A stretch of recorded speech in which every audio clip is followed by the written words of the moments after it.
जय जगन्नाथ समस्त को वेलकम बैक टू भेज स्वाद विथ लिपि। मो यूट्यूब जर्नी को 2 मास हो गलानी।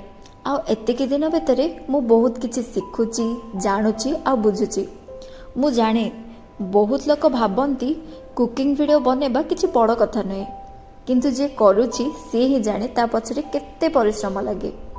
आ मो भली झील मैंने जो मैंने कि किछि भी करबा आगुरु 100 थर भावती जे किए किछि कहीदेव, किए किछि भाविदेव, किए जज करदेव, किए मजाक बनईदेव, सेमानक पई तो निज कंफर्ट जोन रु बाहरी एमिति गोटे स्टेप नेबाटा बहुत डिफिकल्ट काम।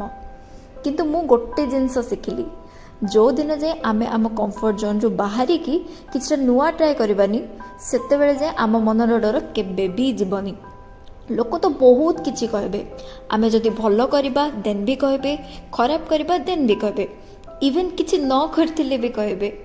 आ आमे जदि लोक माने कोन कहबे भाबी कि रहि जिबा देन खुशी रे केते बेले रहबा जे।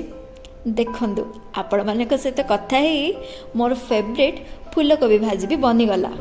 आपण माने भी ए फूलकोबी भाजी रेसिपी को घरे ट्राए करंतु, खांतु आ गोटे जिनस मन रखंतु, निजको आ निजर खुशी को प्रायोरिटी लिस्ट सभा उपरे रखिबे। Thank you.